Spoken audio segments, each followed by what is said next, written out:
اللہ اللہ اللہ اللہ اللہ۔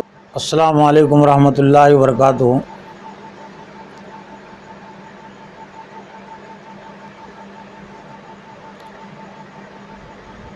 اعوذ باللہ من الشیطان الرجیم، بسم اللہ الرحمن الرحیم۔ فاذکرونی اذکرکم واشکروا لی ولا تکفرون۔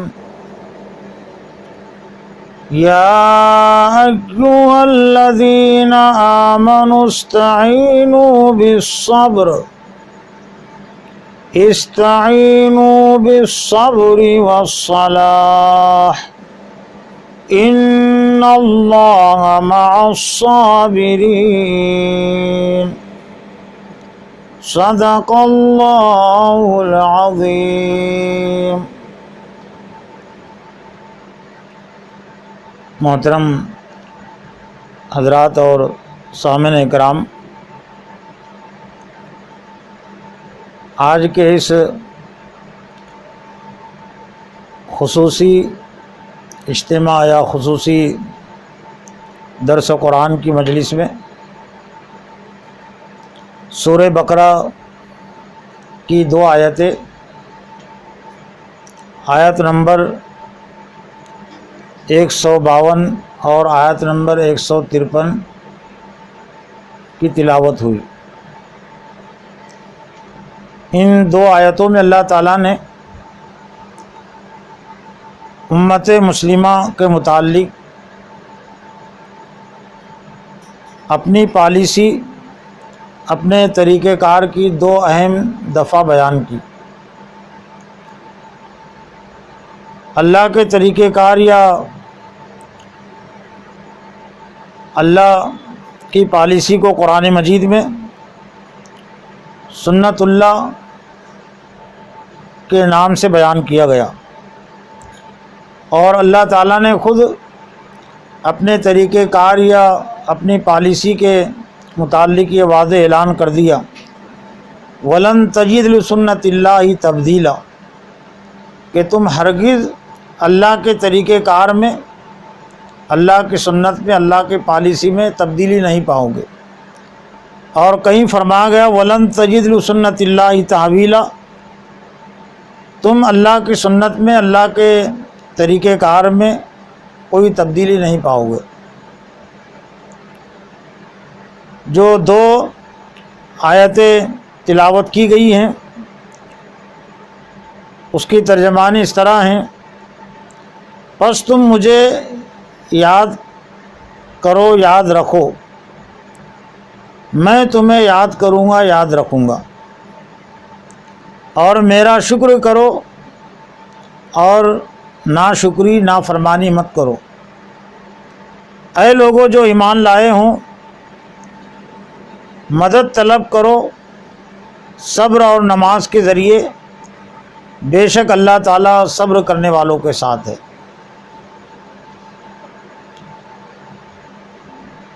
یہ آیتیں اگرچہ الفاظ کے لحاظ سے بہت مختصر ہے، چھوٹی آیتیں ہیں، لیکن معنی اور پیغام کے لحاظ سے یہ بہت بڑی آیتیں ہیں، اور اللہ تعالیٰ کی سنت، اللہ تعالیٰ کا طریقہ کار یا اللہ تعالیٰ کی جو پالیسی ہے اہل ایمان کے متعلق، اس کو سمجھنے میں یہ معین و مددگار بنتی ہے۔ اللہ کی جو سب سے پہلی پالیسی جو اللہ تعالیٰ نے بیان کی تمام اہل ایمان کے لیے، جس میں ہم سب شامل ہے، فاذکرونی، پس تم میرا ذکر کرو۔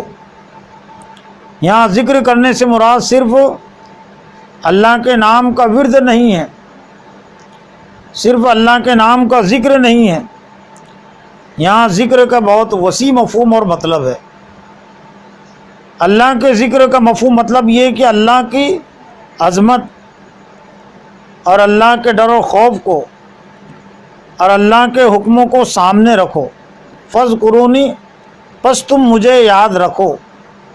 یاد کرنے میں یاد رکھنے کا مفہوم بھی ہے، لیکن آج اگر ہم ذکر کے حوالے سے امت مسلمہ کی عمومی سوچ کا جائزہ لے تو بہت ناقص تصور پایا جاتا ہے، بہت ادھورا تصور پایا جاتا ہے. بہت سارے لوگ یہ سمجھتے ہیں کہ اللہ کے ذکر کا مطلب صرف اللہ کا نام لینا ہے، اللہ اکبر کہنا ہے، سبحان اللہ کہنا ہے، الحمدللہ کہنا ہے. یقیناً یہ بھی اللہ کے ذکر کے کلمات ہے، لیکن یہ مکمل ذکر نہیں ہے. اور اس آیت میں جس ذکر کا حکم دیا گیا ہے وہ ذکر یہ ہے کہ اللہ کا جو منشا ہے، اللہ کی جو سنت اور اللہ کی جو پالیسی ہے اہل ایمان کے متعلق، تو تم اسے یاد رکھو. فاذکرونی، پس تم مجھے یاد رکھو. اذکرکم، میں تمہیں یاد رکھوں گا. خود اسی آیت میں ہم بخوبی سمجھ سکتے ہیں کہ ذکر کا مفہوم کیا ہے. جس ذکر کی تلقین اللہ تعالیٰ نے ایمان والوں کو کی ہے، ہم کو کی ہے، تو اللہ تعالیٰ نے اپنے لیے وہی لفظ استعمال کیا کہ میں تمہارا ذکر کروں گا. ظاہر بات ہے اس کا کوئی بھی مفہوم اور مطلب مراد نہیں لیتا کہ یہ جو اللہ نے فرمایا کہ میں تمہارا ذکر کروں گا، تو کسی بھی مفسر نے، کسی بھی مترجمین نے یہ نہیں کہا کہ اس دنیا میں جتنے اہل ایمان ہیں اللہ تعالیٰ صرف ان کا نام لیں گا. میرا نام اگر کلیم ہے تو اللہ کلیم کہے گا، کسی کا نام عبد الرحیم ہے تو اللہ تعالیٰ عبد الرحیم کہے گا.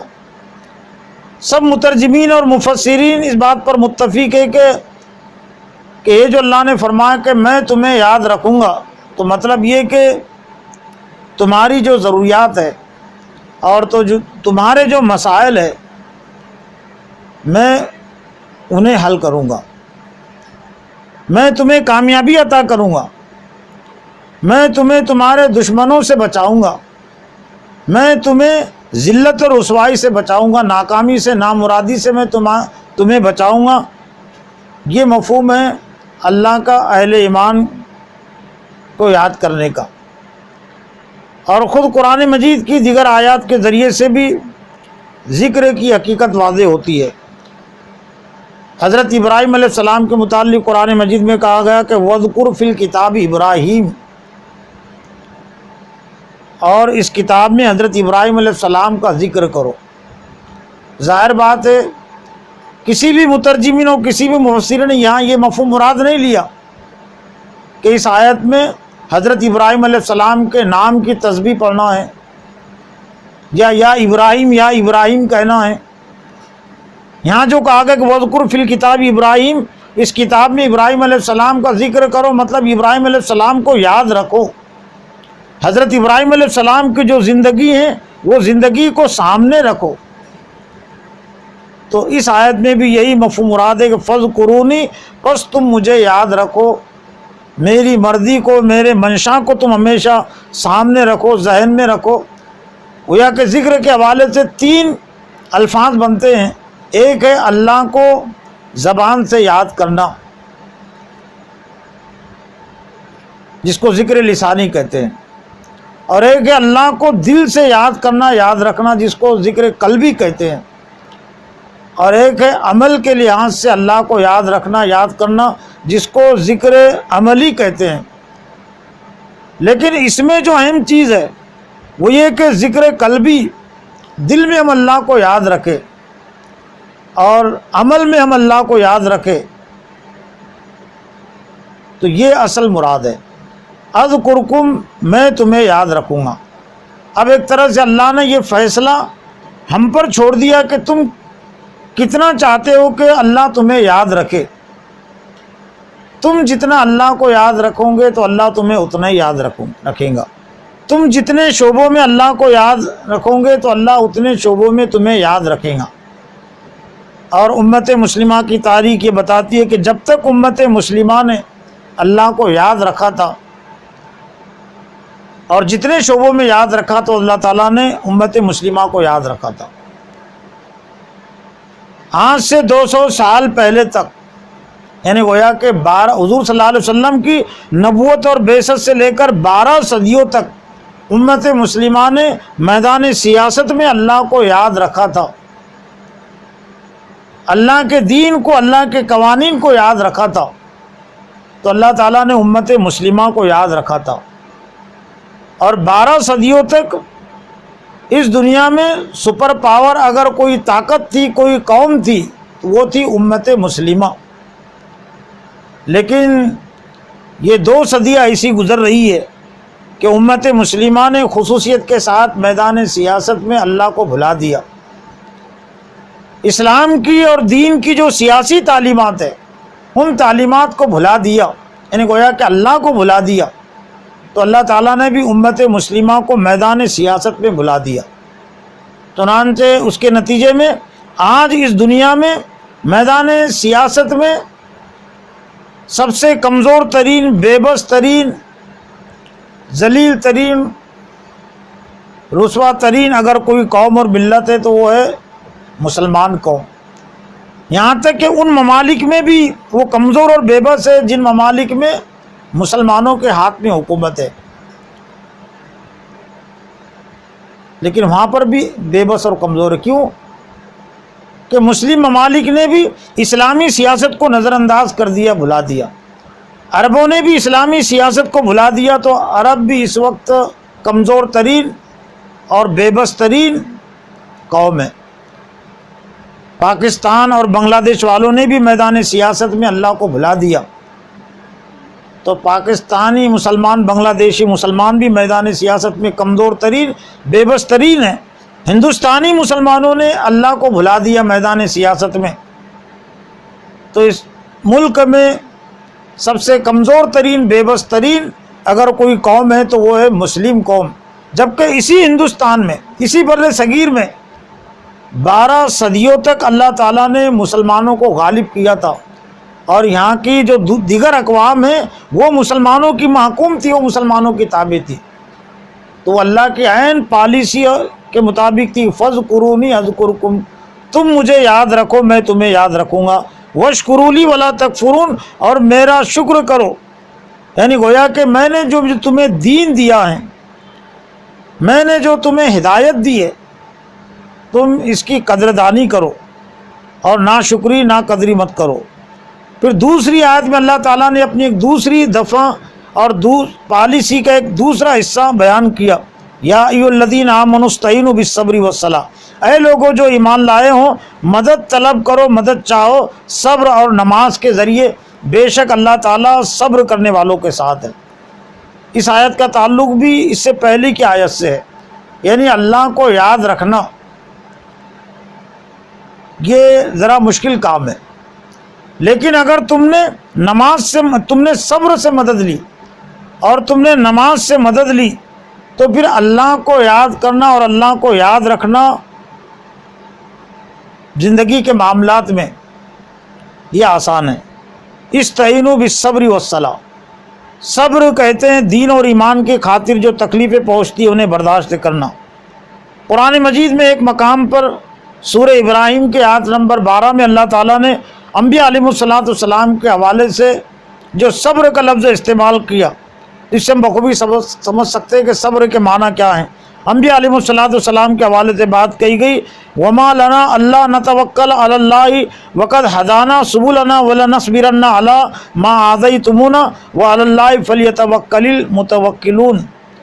اور ہمیں کیا ہوا، یعنی رسولوں نے اپنی قوم کو، نافرمان قوم کو جواب دیا کہ ہمیں کیا ہوا کہ ہم اللہ پر بھروسہ نہ کریں، جبکہ اللہ نے ہم کو ہدانا سبلنا، اللہ نے ہم کو اپنے راستوں کی ہدایت، اپنے راستے کی ہدایت کی، رہنمائی کی ہے. وَلَنَصْبِرَنَّ عَلَىٰ مَا آذَيْتُمُونَا، اور ہم ضرور صبر کریں گے، عَلَىٰ مَا آذَيْتُمُونَا، جو تم ہمیں تکلیف پہنچائیں گے، جو تم ہمیں تکلیف دیں گے، تکلیف پہنچائیں گے، ہم اس پر صبر کریں گے. اور اللہ ہی پر بھروسہ کرنا چاہیے بھروسہ کرنے والوں کو۔ گویا کہ دین اور ایمان کی خاطر جو تکلیفیں پہنچتی ہے، ذہنی تکلیف پہنچتی ہے، جسمانی تکلیف پہنچتی ہے، مالی تکلیف پہنچتی ہے، تو اس تکلیف کو برداشت کرنا اسی کو کہتے صبر۔ وہ صلاۃ اور دوسری مدد کی چیز، مدد کا ذریعہ جس سے اللہ نے مدد چاہنے کی تلقین کی، وہ ہے نماز۔ نماز سے مدد لینے کا مطلب یہ کہ نماز میں اللہ تعالیٰ نے جو تعلیم رکھی ہے، جو نصاب تعلیم اور تربیت دیا ہے، جس کا آغاز اللہ اکبر سے ہوتا ہے، تو گویا کہ وہ تعلیم کو اور اس تلقین کو ذہن اور دماغ میں رکھنا۔ سب سے زیادہ ضرورت جس چیز کی پڑتی ہے نظام زندگی میں، عملی زندگی میں، وہ بڑائی کے مسئلے کی پڑتی ہے کہ بڑا کون۔ کبھی نفس اس کا بڑا ہو جاتا ہے، کبھی مال اس کا بڑا ہو جاتا ہے، کبھی خاندان اس کا بڑا ہو جاتا ہے، کبھی حکومت بڑی ہو جاتی ہے۔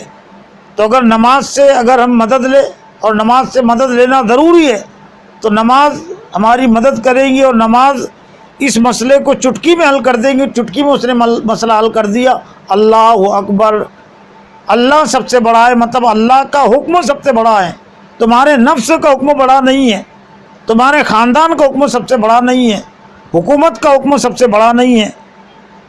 لیکن آج اگر ہم جائزہ لیں تو امت مسلمہ نماز تو ادا کر رہی ہے، لیکن نماز سے مدد نہیں لے رہی ہے۔ قرآن میں نماز کی ادائیگی کو الگ انداز میں پیش کیا گیا، اور نماز سے مدد لینے کو الگ انداز میں پیش کیا گیا، اور سورہ بقرہ کی آیت نمبر 43 اور آیت نمبر 45 سے بات واضح ہوتی ہے۔ سورہ بقرہ کی آیت نمبر 43 سے 5ویں رکوع کی اللہ نے فرمایا کہ وَأَقِیمُوا الصَّلَاةَ وَآتُوا الزَّکَاةَ وَارْکَعُوا مَعَ الرَّاکِعِینَ، اور نماز قائم کرو اور زکوٰۃ دو اور جھکو جھکنے والوں کے ساتھ۔ لیکن پھر اس کے بعد کی جو آیت ہے 44 آیت کے بعد کی آیت نمبر 45، تو اس میں اللہ نے فرمایا کہ وَاسْتَعِینُوا بِالصَّبْرِ وَالصَّلَاةِ وَإِنَّهَا لَكَبِیرَةٌ إِلَّا عَلَى الْخَاشِعِینَ، اور مدد طلب کرو صبر اور نماز کے ذریعے، اور یہ بہت بھاری ہے مگر اللہ کا ڈر رکھنے والوں پر بھاری نہیں ہے۔ نماز کو ادا کرنا بھاری نہیں ہے، لیکن نماز سے مدد لینا یہ بھاری ہے، اس لیے کہ نماز سے اگر ہم مدد لیں گے تو کبھی وہ نفس اس کا مخالف ہو جاتا ہے، خاندان مخالف ہو جاتا ہے، حکومت مخالف ہو جاتی ہے۔ لیکن جن لوگوں کے دلوں کے اندر اللہ کا ڈر ہے تو ان کے لیے نماز سے مدد لینا آسان ہے، وہ اللہ ہی کو سب کچھ بڑا سمجھتے ہیں، وہ اہدنا الصراط المستقیم پر عمل کرتے ہیں، غیر المغضوب علیہم ولا الضالین پر عمل کرتے ہیں، کہ جن لوگوں کے راستے سے اللہ تعالیٰ نے ہماری نماز نے ہم کو روک دیا۔ جو دعا ہم کرتے ہیں اور نمازی کرتا ہے، اے اللہ تو ہمیں سیدھے راستے کی ہدایت کر، ان لوگوں کا راستہ جن پر تو نے انعام کیا۔ اس سے مراد ہے انبیاء، صدیقین، شہداء، صالحین، اور ان لوگوں کے راستے سے ہم کو بچا، غیر المغضوب علیہم ولا الضالین، جو راستے سے بھٹک گئے اور جن پر تیرا غضب نازل ہوا۔ تو یہ ان دو آیتوں میں اللہ تعالیٰ نے اپنی دو اہم دفعہ بیان کیا ہے، ایک طرح سے اپنی دو پالیسیوں کو اللہ تعالیٰ نے بیان کیا۔ ایک پالیسی تو یاد رکھنے سے متعلق ہے کہ تم مجھے یاد رکھو میں تمہیں یاد رکھوں گا، اور دوسری پالیسی وہ یہ کہ اگر تم مدد چاہتے ہو تو تمہیں مدد لینا چاہیے صبر کے ذریعے، برداشت کے ذریعے، اور نماز کے ارکان اور آداب کے ذریعے۔ نماز کے جو اذکار ہے، سورہ فاتحہ بھی نماز ہے، نماز میں جو چیزیں پڑھی جاتی ہیں وہ نماز کا حصہ ہیں، پورا قرآن مجید ایک طرح سے نماز کا حصہ ہے۔ تو اس سے ہم اگر مدد لیں گے تو پھر ہمارے لیے اس دنیا میں اسلامی زندگی گزارنا، دینی زندگی گزارنا آسان ہے، کفر اور شرک سے بچنا اور دوسروں کو بچانا ہمارے لیے آسان ہے۔ اللہ تعالیٰ سے دعا ہے کہ اللہ تعالیٰ ہمیں ان دو آیتوں میں جو اللہ نے پیغام دیا ہے، جو اپنی پالیسی بیان کی ہے، اس پالیسی کو سمجھنے، اس سے جڑنے کی اور امت کو جوڑنے کی توفیق عطا فرمائے۔